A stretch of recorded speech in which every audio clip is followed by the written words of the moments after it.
Welcome to The Explainer. Today, we're taking a truly fascinating journey into the architecture of fate itself.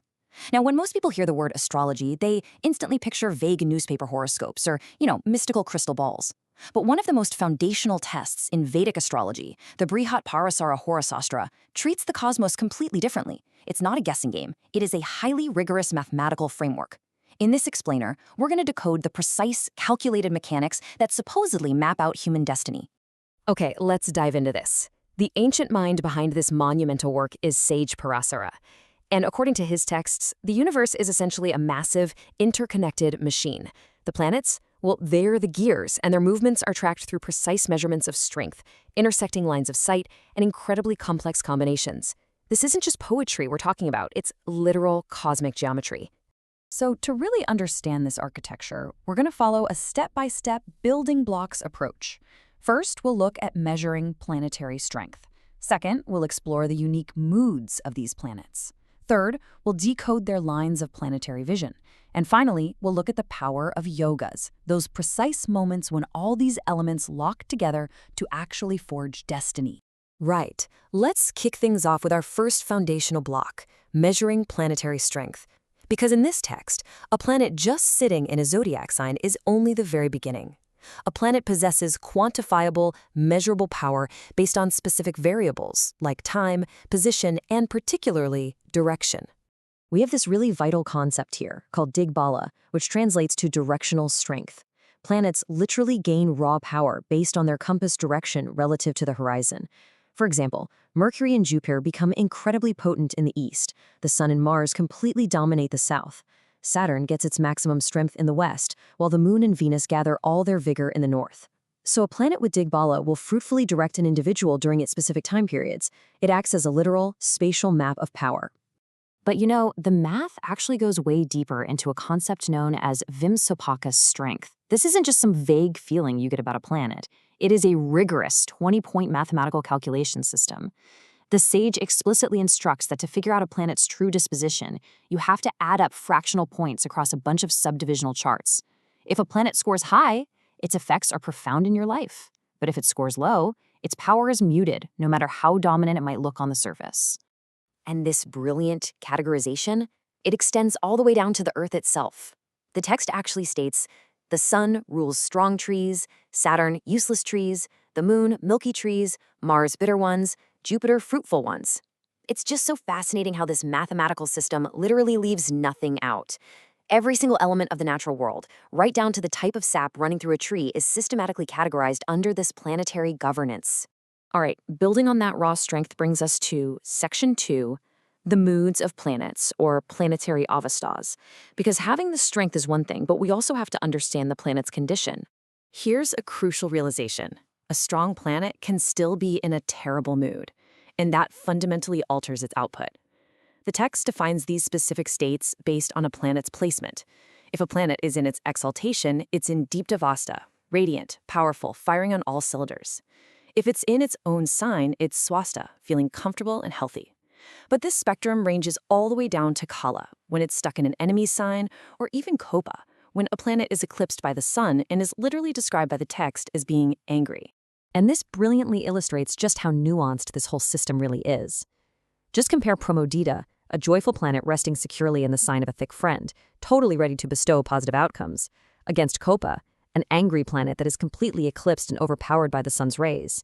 You have to calculate the math first, sure, but then you absolutely must apply the avasta, or the mood, to understand exactly how that mathematical power is actually going to behave in a real person's life. Okay, so we have strength and mood, but how do these planetary actors actually interact with each other? That brings us to Section 3, lines of vision, also known as planetary drishti. You see, these planets aren't just isolated. They actively see and influence each other across the entire cosmic matrix. Within this source text, planetary vision isn't just a simple all-or-nothing switch. It's calculated in precise mathematical fractions. The rules literally break down these lines of sight into quarters. Ekpad is a 1/4 aspect, Dvipad is a half aspect, Tripad is 3/4, and Purna is a full 100% aspect. So a planet might cast a 25% influence on one house and a full blinding influence on another. The level of detail here is just staggering. Now, to help manage all this mind-boggling complexity, the text provides a very specific visual tool. It cites instructions laid out by Lord Brahma himself for constructing an spectral diagram. First, you draw a square, or a circle, then you mark the 8 cardinal and inner cardinal directions, and finally, you plot the specific zodiacal signs to those exact directions. Now, what's really interesting about this slide is how highly specific the original Sanskrit instructions are for mapping this out. Aries and Taurus map directly to the east, Gemini goes to the northeast, and it continues like that. By mapping the sky to this fixed directional grid, all those abstract, intersecting fractional lines of vision suddenly become visible at a mere glance. It transforms really complex math into a highly functional, readable blueprint. Which brings us to our final building block, the grand finale of the system, the power of yogas. This is the ultimate synthesis of the strengths, the shifting moods, and those intersecting lines of vision we just talked about. Now, in Vedic astrology, a yoga is definitely not a stretching exercise. It's a highly specific, calculated combination of planetary placements and aspects that produces a distinct, totally predictable outcome in a person's life. You can think of yogas as the ultimate formulas of the entire system. If the planets are the raw ingredients, the yogas are the chemical reactions that happen when you mix them together. Let's look at a couple of powerful examples straight from the text. First up is Lagnadi Yoga. The formula for this is incredibly strict. Benefic planets have to sit exactly in the 7th and 8th houses from the ascendant, entirely devoid of any malefic aspect or vision. No bad influence is allowed.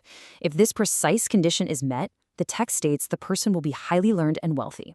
Then, on the other hand, we have lunar yogas, where the moon's specific angle relative to the sun dictates varying degrees of wealth, intelligence, and skill. It's this beautiful, calculated synthesis of light and geometry. And these combinations, they get incredibly specific regarding actual human talents.